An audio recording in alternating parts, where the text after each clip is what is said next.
BBC news live കൊച്ചിയിലേക്ക് സ്വാഗതം. ഈ വാർത്തകൾ നിങ്ങൾക്കായി അവതരിപ്പിക്കുന്നത് Leotech solar solutions powered by Mile foodstuffs Mookkannoor, Grazia tours and travels near Cochin airport and Cochin Kalabhavan Angamaly franchise. Kalady merchant association 56-ാം വാർഷിക പൊതുയോഗവും തെരഞ്ഞെടുപ്പും നടന്നു.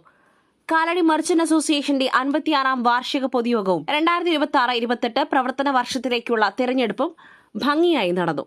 കാലടി സെന്റ് ജോർജ് പാരിഷ് ഹാളിൽ സംഘടിപ്പിച്ച യോഗത്തിൽ വ്യാപാരി വ്യവസായി ഏകോപന സമിതി ജില്ലാ നിയോജക മണ്ഡലം നേതാക്കൾ പങ്കെടുത്തു. യോഗത്തിൽ 2026-28 കാലയളവിലേക്കുള്ള പുതിയ ഭരണസമിതിയെ തിരഞ്ഞെടുത്തു. പ്രസിഡന്റ് സ്ഥാനത്തേക്ക് ശ്രീ ആൻഡ്രൂ പടയാട്ടിലിനെ തിരഞ്ഞെടുത്തു. യോഗത്തിന് തുടക്കം കുറിച്ചുകൊണ്ട് KMA vice president Shri Ephrem Paraka സ്വാഗതം ആശംസിച്ചു. General secretary Shri MA Abdul Razak report അവതരിപ്പിച്ചു. 2025-26 വർഷത്തെ കണക്കുകൾ ശ്രീ ആൻഡ്രൂ പടയാട്ടിൽ അവതരിപ്പിച്ചു. KVVES ജില്ലാ പ്രസിഡന്റ് ശ്രീ PC ജേക്കബ് യോഗം ഉദ്ഘാടനം ചെയ്തു. ചടങ്ങിൽ KMA president Shri TR Murali അധ്യക്ഷ പ്രസംഗം നടത്തി.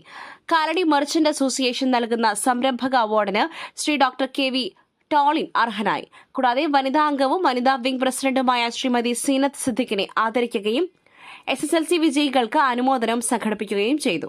Shri PK Punnan, Eldhose C Abraham, GD Paulose, VP Thankachan, MN Viswanathan, Pradeep KS, Shrimati Zeenath Siddique എന്നിവർ ആശംസകൾ നേർന്നു.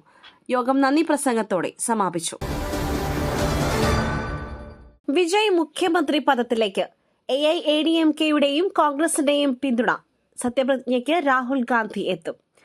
സർക്കാർ രൂപീകരണത്തിനുള്ള AIADMKയുടെയും കോൺഗ്രസിന്റെയും പിന്തുണ ഉറപ്പാക്കി വിജയ് മുഖ്യമന്ത്രി പദത്തിലേക്ക്. വിജയ് ലോക്ഭവനിലെത്തി ഗവർണർ രാജേന്ദ്ര വിശ്വനാഥ് ആർലേക്കറെ കണ്ടു മടങ്ങി. ദീർഘനാളത്തെ DMK ബന്ധം ഉപേക്ഷിച്ച് കോൺഗ്രസും NDA സഖ്യം വിട്ട് AIADMKയും വിജയ്ക്ക് പിന്തുണ നൽകിയിരുന്നു. സത്യപ്രതിജ്ഞ ചടങ്ങിൽ രാഹുൽ ഗാന്ധി പങ്കെടുത്തേക്കും.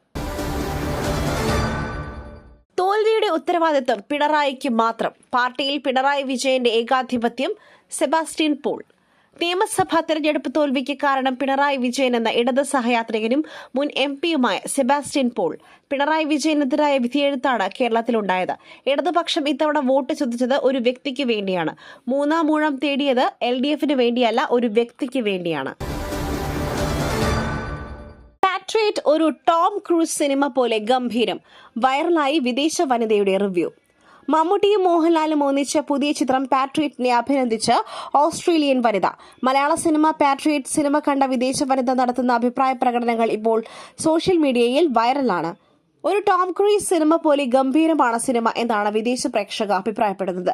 മ്യൂസിക്കും അഭിനയവും ക്യാമറയും ടെക്നോളജിയും എല്ലാം അന്തർദേശീയ നിലവാരം പുലർത്തുന്നു എന്നാണ് അവർ വീഡിയോയിൽ പറയുന്നത്. തോൽവിക്ക് പിന്നാലെ PV അൻവർ പാണക്കാട് സാദിഖ് അലി തങ്ങളുമായി കൂടിക്കാഴ്ച നടത്തി. മേപ്പൂരിലെ തോൽവിക്ക് പിന്നാലെ PV അൻവർ പാണക്കാടെത്തി. സാദിഖ് അലി ശിഹാബ് തങ്ങളും PK കുഞ്ഞാലിക്കുട്ടിയുമായി കൂടിക്കാഴ്ച നടത്തി. ബേപ്പൂരിൽ ലീഗ് കാലുവാരി എന്നത് വ്യാജ വാർത്തയെന്ന് വ്യക്തമാക്കിയ അൻവർ ലീഗ് തനിക്കൊപ്പം ഒറ്റക്കെട്ടായി പ്രവർത്തിക്കുകയാണ് ചെയ്തതെന്നും കൂട്ടിച്ചേർത്തു. രാമനാട്ടുകരയിലും ഫെറോക്കിലും വോട്ട് നഷ്ടമായത് എങ്ങനെയെന്ന് നേതൃത്വം അന്വേഷിക്കുമെന്നും അൻവർ മാധ്യമങ്ങളോട് പറഞ്ഞു. 2 പതിറ്റാണ്ടിന് ശേഷം ആഴ്സണൽ ആദ്യമായി UEFA ചാമ്പ്യൻസ് ലീഗ് ഫൈനലിൽ. 20 വർഷം നീണ്ട കാത്തിരിപ്പിനൊടുവിൽ English club Arsenal UEFA champions league ഫൈനലിൽ. സ്വന്തം മൈതാനത്തെ 2ാം പാദ സെമിയിൽ സ്പാനിഷ് ക്ലബ് അത്ലറ്റിക്കോ മാഡ്രിഡിനെതിരെ നേടിയ എതിരില്ലാത്ത ഒരു ഗോളിന്റെ വിജയമാണ് ഗണ്ണേഴ്സിന് ഫൈനൽ ടിക്കറ്റ് സമ്മാനിച്ചത്. അത്ലറ്റിക്കോയുടെ മൈതാനത്ത് നടന്ന ആദ്യപാദ മത്സരം 1-1 സമനിലയിൽ കലാശിച്ചിരുന്നു. ഇരുപാദങ്ങളിലുമായി 2-1 ജയം. 2006 ശേഷം ഇതാദ്യമായാണ് ആഴ്സണൽ ചാമ്പ്യൻസ് ലീഗ് ഫൈനലിൽ യോഗ്യത നേടുന്നത്.